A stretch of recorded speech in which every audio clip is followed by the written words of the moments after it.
सप्तपणी आपण समस्त मो यूट्यूब चैनल को स्वागत करुछि। अच्छा पिला माने एबे एबे तमरा खरा छुट्टी सरीछि, नुआ स्कूल खोलीछि। अच्छा ए खरा छुट्टी रे तमे कोन सब करलो, कुआड कुआड जाइथिलो की सिनेमा देखिलो, भलो सिनेमा आस्तिला हा ना नहीं? अच्छा मु जहा सुनिछि आदि पुरुष कोटे सिनेमा आस्तिला, केही ताको भलो कहउछन्ती, केही खराब कहउछन्ती। छाड़ी दो, आमे से विवाद भीतर को जीवानी, किंतु 600 कोटी टंका एथिरे खर्च होइछि। आ टोटल आदि पुरुष सिनेमा डी रामायण विषय वस्तु उपरे आधारित। अच्छा पिले तमे जानिछ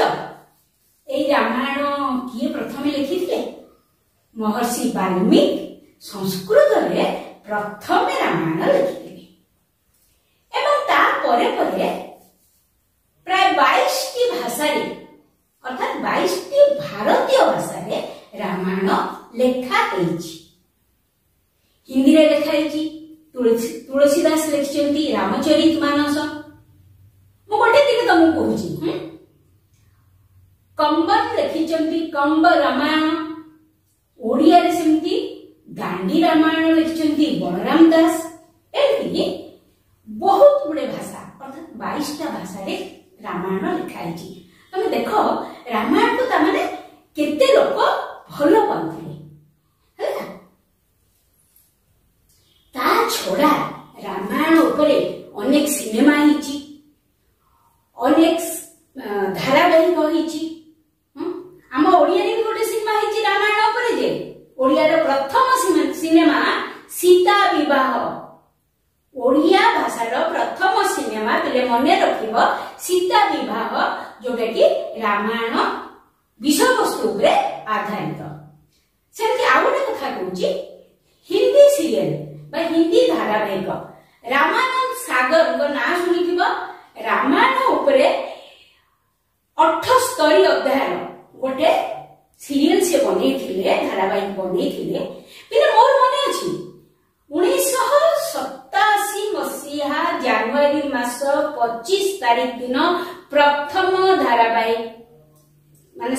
आरंभ होइतिला टीवी रे रामायण उपरे।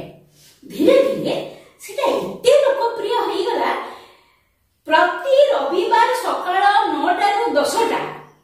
रास्ता घाट बाट बाजार मार्केट जोठी भी तुम चाहिबो लोक दिसिबेनी, केही लोक नथांती। रास्ता बाट घाट हॉस्पिटल जोठी की जाओ केही कोठी नहांती, कोठी से माने टीवी सामने रे रुंड होइतांती। एते बेसी माने आदृति पाइथिला रामानंद सागरଙ୍କର जो दूरदर्शन धारावाहिक रामायण। तो रामायण एमिति गोटे जिनिस जोटा कि वाल्मीकि समय आरंभ हेकिरी आदि पुरुष पर्यंत तार आदृति कमिनी। आदि पुरुष ता संलाप पई माने लोक ताको आदर करंतु बा न करंतु, किंतु साहस करिसंती जे 600 कोटी टंका खर्च होइछि आदि पुरुष को तैयारी करिया पई। तो आदृति कमिनी। महर्षि वाल्मीकि जो संस्कृत रामायण लिखिले सेबे ठारू आमे यदि आदि पुरुष पर्यंत आसी जिबा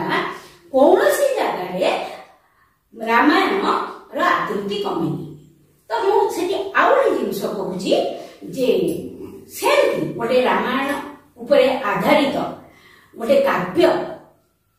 उपेन्द्र मंज रीति जुगर कवि उपेन्द्र मंज लिखिथिले। कवि सम्राट बोली आमे तांको कहू, काहेकि ना तांकर काव्य रचनार शैली एते उच्च कोटिर थिला, तांको कवि सम्राट बोली आमे कहू। से मध्य रामायण उपरे आधारित तांकर गोटे काव्य लिखिथिले। काव्यटीर ना होची वैदेहीश विलास। अच्छा वैदेही काहाको कहजा? सीतांकर गोटे ना होची वैदेही। से विदेह देशर बा विदेह राज्यर कन्या थिबारु तांकर आउ गोटे ना होची वैदेही। वैदेही ईश अर्थात ईश माने प्रभु वैदेहीकर प्रभु किए रामचंद्र वैदेहीश विलास विलास माने तांकर लीला खेला ता माने रामचंद्र एवं सीतांकर लीला खेला माने आरंभ करी शेष पर्यंत सब वैदेहीश विलास रे कवि सम्राट उपेन्द्र भंज लिखिछथि एवं एई वैदेहीश विलास ब आद्य अक्षर नियम रे लेखा है सारा काव्य समग्र काव्य आद्य अक्षर बा आरंभ अक्षर बरे 52 छंद वैदेहीश विलास 52 छंद विशिष्ट गोटे काव्य एवं तार सबु छंदर आद्य अक्षर बा प्रथम अक्षर बरे आरंभ होइछि भाव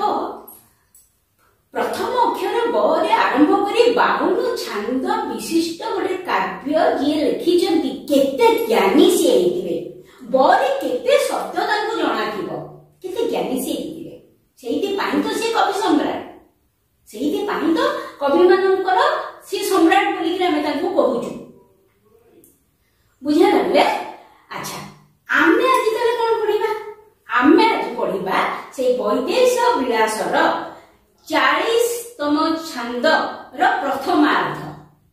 एवं से विषयटीर ना रखाई तुम बही राघवंक लंका यात्रा अनुकूल है आमे आज ए विषयटी पढ़िबा ठीक अछि बोले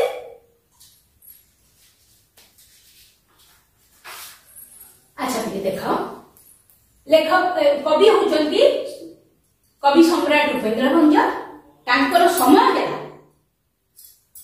17 शताब्दी रो 18 शताब्दी भितर से जन्म होइचंती एवं देहत्याग करचंती तांकर घर होची गंजाम जिल्लार भंजनगर अंचल अल्प दूर रे कुलाड़गड़ बोली गोटे जगह अछि से कुलाड़गड़र घुमुसुर राजवंश रे से जन्म होइतिले अर्थात सी जने राजा पुओ थिले राजवंशज थिले हला राजवंश रे घुमुसुर राजवंश रे से जन्म होइतिले केवल वैदेहीश विलास से लिखि नाती आहुरी तांकर अनेक साहित्यिक कृति अछि कोन लावण्यवती कोटि ब्रह्मांड सुंदरी वैदेहीश विलास जो कथा मु तुमको एबे कहितिली ब आद्य अक्षर नियम रे सेटा लिखाई छी सुभद्रा परिणय स आद्य अक्षर नियम रे लिखाई छी तापरे से त्रैलोक्य मोहिनी तो आद्य अक्षर नियम रे लिखाई छी तापरे आसिला बिले कला कौतुक एठी से आउ टिके अधिक कष्टकर काव्यटे लिखिचंती कोन ना सेठी क तांकर आद्य एवं प्रांत शेष आरंभ करे शेष मध्य करे तेणु आहुरी केते शब्दर भंडार तांको पाखे थिबो कला कौतुक देख करे आरंभ करे शेष टोटल बा समग्र काव्यटा से सेठी क आद्य और प्रांत अक्षर नियम रे लिखिचंती तापरे से गोटे लिखिचंती गीता विधान अर्थात गीत अभिधान अभिधान माने तमे जानि थिबो जोठी की कष्ट शब्दर अर्थ आमे देखु अभिधान ताको कुआ जाय तम घरे भी थिबो निश्चित 10th रे पाठ पढलणी 10th श्रेणी पिला समस्तंक घरे अभिधान निश्चित भाबरे थिबो बोली मो आशा करबी आ जदि भी कहा पाखरे न थाए तबे निहाती गोटिए ओडिया शब्दकोश बा अभिधान तमे किनिबो जोथि कि तमे कष्ट शब्दर अर्थ पा ठीक अछि सेटा से पुनी गीत रे लिखिले गीत पद्यात्मक शब्दकोश गीत रे लिखिले सब शब्दर अर्थ को से गीत रे लिखिले ता छडा आउले बही से लिखिले अबना रस तरंग अबना रस कोन अबना होची जो शब्द रे कोनोसी मात्रा नथिबो फळा नथिबो तार गोटे उदाहरण को दउची कटक सहर बड़ मगरक देख पूरा वाक्य रे ना आकार अछि ना हर्षई अछि ना दीर्घई अछि कोनोसी फळा ना की मात्रा नै कटक सहर बड़ मगरक सेति कोनोसी फळा मात्रा न थाई कि से काव्य लिखचनी भाव केते बेसी ज्ञानी सी है एतिक व्यतीत सी अनेक गीति कविता रचना करथिले। मोटामोटी भाव मु तुमको एठी उपेन्द्र भंजक कथा कहबी। या परे म आउ टिके तांक बाबद तुमको कहबी। घुमुसुल राजवंश से जन्म होइथिले। तांकर पिता थिले तांकर पितांकर नाम होची नीलकंठ भंज एवं जेजेंकर नाम होची धनंजय भंज। अच्छा जेजे तांकर जने साहित्यिक थिले एवं सी गोटे काव्य लिखिथिले रघुनाथ विलास। जेजेंको द्वारा अनुप्राणित होई उपेन्द्र भंज मध्य काव्य लिखिबा आरंभ करे। किंतु काव्य से लिखिले किंतु प्रकृत काव्य से केते बेले लिखिले ना जेते बेले से राम तारक मंत्र जप करिथिले सेथिले सिद्धि पाइले। तांकर कवित्व सेतिके बेले अधिक परिस्फुट होला। तांकर कवित्व सेतिके बेले अधिक फुटी उठिला।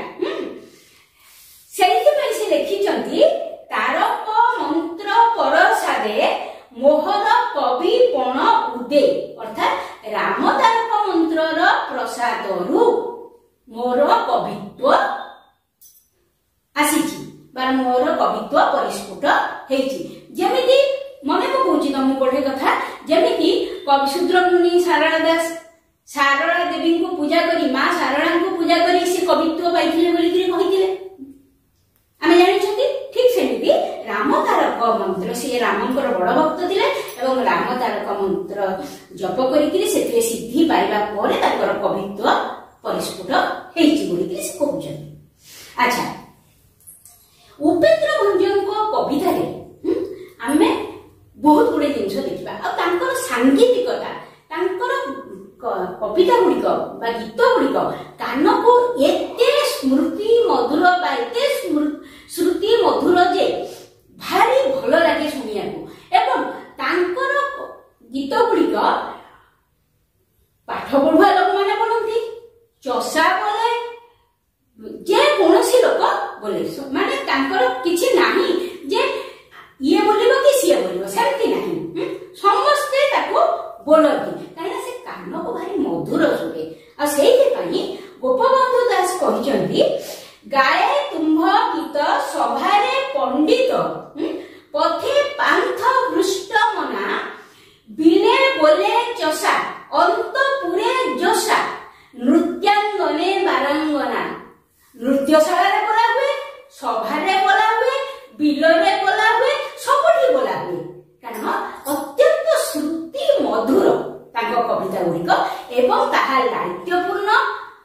शब्द संयोजन मध्य भारी सुंदर। अच्छा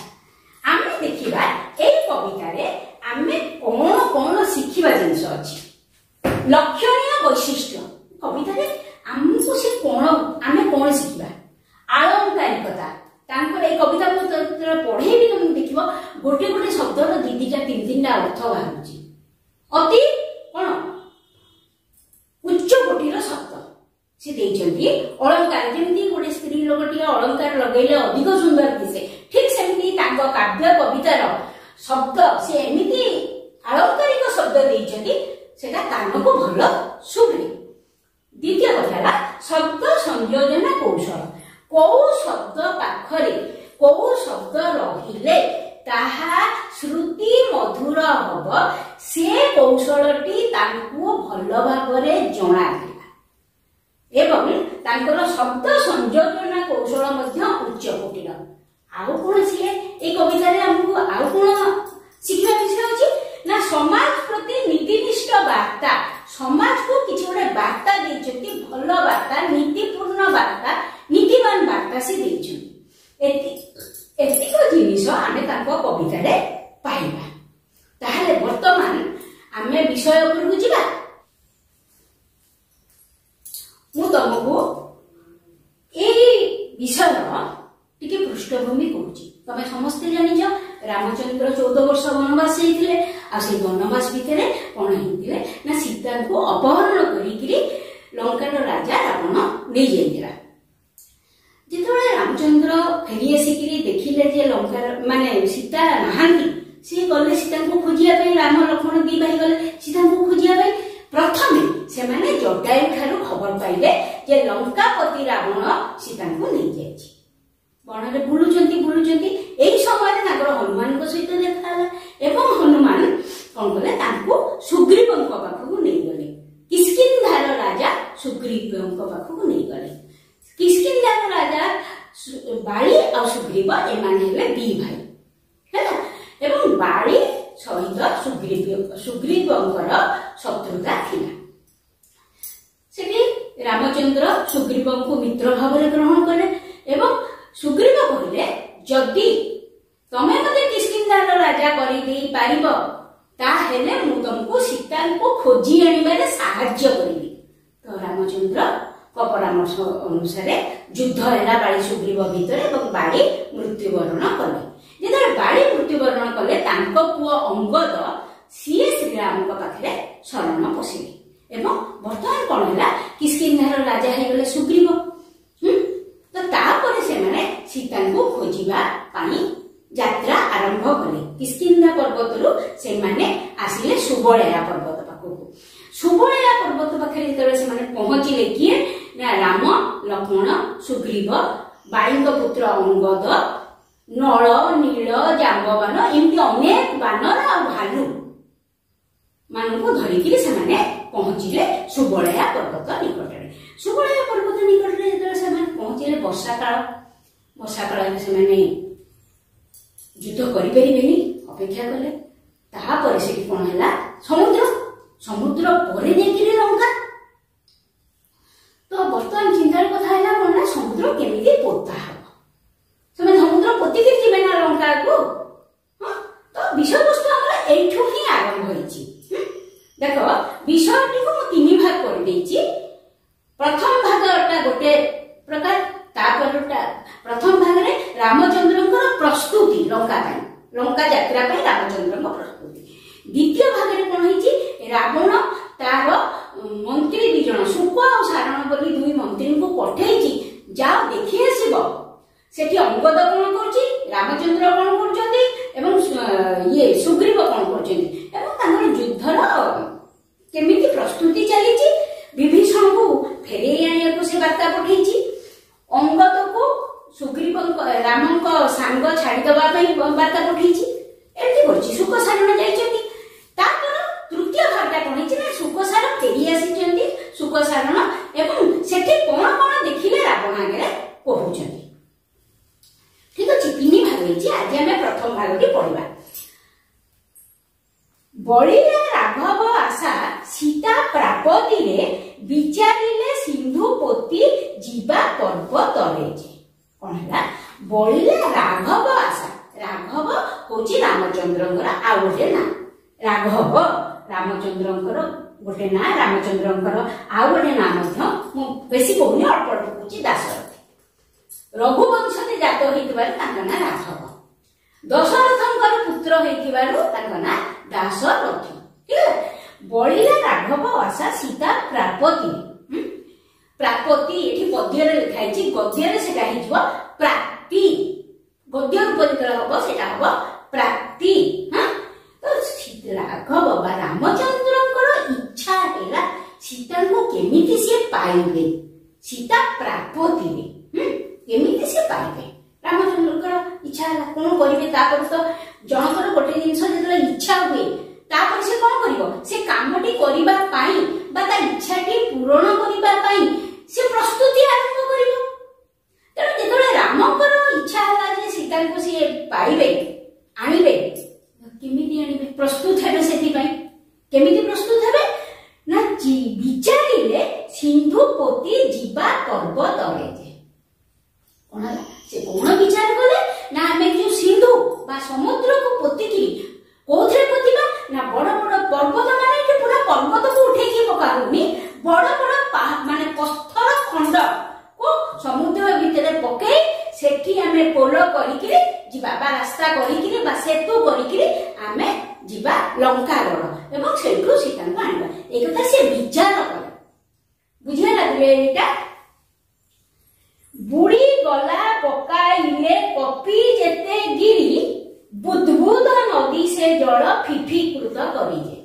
अच्छा जेतबे से चिंता कले जे आमे सब पत्थर पकेइकिरी समुद्र भितरे रास्ता करिकिरी सेपटू को जिबा सेतु करिकिरी जिबा सेतबे तांको पाखे तो आ मनीष सैन्य केही नाहाती ना मांकड़ भालू एई माने तेणु सेमाने सब पत्थर पकेइले कपि माने हैला मांकड़ कपिर प्रतिशब्द बानर मांकड़ जाबी तमे कहि परबो कपि माने हैला मांकड़ मांकड़ माने सब बड़ बड़ पहाड़ सुबळया पर्वत सेठू बड़ बड़ पत्थर खंडाणी पकेइले देले पकेइले कोन हैला पिले बुदबुद नदी से जल फिफी कृत करिके तेरे बड़ बड़ पहाड़ पत्थर खंड समुद्र से पकेइले सब बुड़ी गला एवं केमिति शब्द आसिला ना एमिति गोटे शब्द आसिला बुदबुद माने जल फटका आसिलानी जेतेबेले अल्प जल थिबो ता देहरे गोटे जिंस पके देले से फटका बाहिबो बुदबुद बाहिबो गभीर जल थिबो सेथिरे तमे जहा पकेले मध्य बुदबुद बाहिबो नाही तेणु एठी मध्य एथुर जणा जाउची जे समुद्र से जगह गभीर थिला एवं जहा पहाड़ बाई जो जहा पत्थर खंड पड़िला ताहा सब बुड़ी गला रामचंद्र देखुछथि ई सब जिंस जेते से देखिले जे जेते पत्थर मांकड़ माने आनिकरी पकोचंती बानर सैन्य माने पकोचंती सब बुड़ी जाउची आश्चर्य होई गले अतन जे सब बुड़ी जाउची आमे एठी सेतु बांधिबा केमिति आश्चर्य होई गले कोन हैला विस्मय निश्वास तेजी वरुण प्रसन्ने बिना सनरे शयन से दर्भ शयने जे देख बिले विस्मयी आश्चर्य हो जाउछथि विस्मित हो जाउछथि हां निश्वास जेतु से आश्चर्य हो जाउछथि दीर्घ निश्वास छाड़ुछथि जेतेबेले आम पाखरे कोनसी उपाय न थाए आमे गोटे घटना पर आश्चर्य हो जाउथाय आमे दीर्घ श्वास छाड़ुछथि सेमती से दीर्घ श्वास छाड़ुछथि किछि उपाय पाउनानी विस्मय निश्वास तेजी वरुण प्रसन्न एवं से तापर से भाबुचंती जे मु वरुण वरुण होचंती समुद्रर राजा मु तांको प्रसन्न करबी प्रसन्न माने हला खुशी तांको प्रसन्न करबी बहुत वे मोर ए जो प्रस्तुति रे किछि गोटे कोठे भूलभटका रहि जायछि એટલે आमे जो गोटे काम आरंभ करू सब बेले भी तमे परीक्षा को गला बेले पाठ पढी बसिला बेले आगो टिके ठाकुर को चिंता करो तापरे तमे कार्यटी आरंभ कर एठी भी सेया हिची से भाबुछथि किछि गोटे मध्ये त्रुटि विच्युति रहि गला जोथि पई इमति हिची आ तेरो से वरुण को प्रसन्न करिया पई खुशी करिया पई चिंता करले एवं तापर से कोन करले ना बिना सनरे असन माने हला भोजन खाद्य बिना असन माने बिना खाद्य अर्थात अनाहार रहले खाद्य न खाई कि से कोन करले उपवास रहिले आ कोन करले निज शरीर को कष्ट देले काले कृष्ण प्राप्ति हबो ओडिया रे हमर अछि कष्ट कले कृष्ण मिले से निज को कष्ट देले आ कोन करले सोइले कोठी कोमल सजिया रे सोइले नाही शयन से दर्भ शयने दर्भ होची माने कुश कुश ई घास परिका ओडे जिंस लंबा लंबा तमे देखिथिबो पूजा पत्र बेले पूजा बेले कुश हाथ रे बांधती हां ओडे घास परि सरू सरू जिंस एवं सेटा हाथ को भारी कर्कश लागे कठिन लागे सेमिति गोटे कठिन पदार्थ गोटे कर्कश बिछना बेले से सोइले अर्थात निज को कष्ट देले कष्ट देइकरी से वरुण को डाकिले हला बेले आज तो हमें एई जाय पढिबा किंतु एठी म तुमको आउ दी लाइन कहूची आ पर क्लास रे हमें बाकी तक पढिबा किंतु एठी तुमको आउटे कथा कहूची से तर वरुण को प्रसन्न एठी तुम बहिरे नाही 2 मिनिट भीतर मु सारिबे से तर वरुण को प्रसन्न करिवे बोलिगिरी हां चेष्टा कले कष्ट कले खाइले नी ए जो कुश सज्जा ऊपर सोइले वरुण से प्रसन्न हेले पिले एटा हिची एटा तो गप्प मु कहूची जहाँ मु सुनिची सेतिरे सत्यता केते अछि मु जानिनी किंतु ओटे गप्प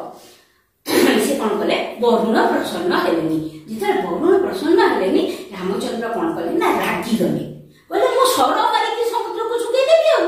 हां तुमको तो मु डाकिली गोडा तो धरिकी आ तमे तो सुनना मु सर मारी कि सुके देबी जेते बेले से एतो खाली कहिले वरुण संगे संगे आविर्भाव करे आविर्भूत होले काहे ना वरुण देखिले जदि समुद्र सुकिबो मो अवस्था कोन हबो सिए आविर्भूत होइकि तांको कहिले रामचंद्र को बुझेइले नाई प्रभु एमिति होबनी जदि आपण समुद्र को सुखे देबे केते जल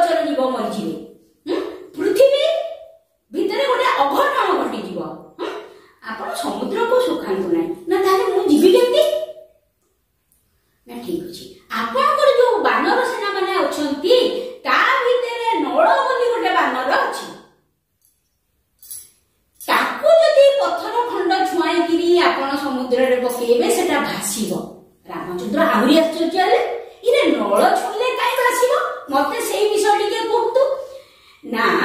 ନଳ ଛୁଆ ଦିନେ କଣ କରିଥିଲେ ନା ଯେତେବେଳେ ସେଇ ସମୁଦ୍ରରେ ମୁନି ଋଷି ମାନେ ଗାଧାନ୍ତି ସମୁଦ୍ର ହଉ କି ନଈ ହଉ ତାଙ୍କର ସବୁ କୌପିନ ତାଙ୍କର କମଣ୍ଡଳୁ ତାଙ୍କର ସବୁ ଜିନିଷ ଥୁଆ ହେଇଥାଏ କୂଳରେ ନଳ କଣ କରନ୍ତି ଗୋଟିଏ ଗୋଟିଏ ଫୋପାଡନ୍ତି ପାଣି ଏବଂ ସେ ବୁଡିଯାଏ ମୁନି ଋଷି ମାନେ ଦେଖିଲେ ବଡ ହଇରାଣ କଥା ଇଏ ତ ସବୁ ପକେଇ ଦଉଛି ଆଗ ଏମିତି ଅଭିଶାପ ଦେଇ ଦଉଥିଲେ ମୁନି ଇଏ କୁନି ପିଲାଟେ ଅଭିଶାପ କେମିତି ଦେବେ ଏମିତି ଗୋଟେ ଅଭିଶାପ ଦେଲେ ଯୋଉଟା କି ତାର କ୍ଷତି କରିବ ନାହିଁ କହିଲେ ଠିକ ଅଛି ତତେ ଆମେ ଅଭିଶାପ ଦେଲୁ ତୁ ଯାହା ପକେଇବୁ ତାହା ଭାସିବ ତାପରେ କଣ ହେଲା ନଳଙ୍କର କିଛି କ୍ଷତି ହେଲାନି ଏବଂ ମୁନି ଋଷିଙ୍କର କୌଣସି ଅସୁବିଧା ହେଲାନି ସେଇ ଯୋଉ ଅଭିଶାପଟା ପରବର୍ତ୍ତୀ ଅବସ୍ଥାରେ ଆଶୀର୍ବାଦ ହେଇଗଲା ତ ଏଇ ଗପଟି ଯେତେବେଳେ ବରୁଣ ରାମଚନ୍ଦ୍ରଙ୍କୁ କହିଲେ ରାମଚନ୍ଦ୍ର ଟିକେ ଆଶ୍ୱସ୍ତ ହେଲେ ଏବଂ ପରବର୍ତ୍ତୀ ଅବସ୍ଥାରେ ନଳକୁ ଛୁଆଇକିରି ସମୁଦ୍ରରେ ସେତୁ ବନ୍ଧାଗଲା ବୋଲିକିରି ଗପଟିରେ ମୁଁ ଯାହା ପଢିଛି କିନ୍ତୁ ଏଠି ତମର ପ୍ରସଙ୍ଗ ଆଉ ସେ ବିଷୟରେ ନାହିଁ ଏତିକି ପର୍ଯ୍ୟନ୍ତ ରାମଚନ୍ଦ୍ରଙ୍କ ପ୍ରସ୍ତୁତି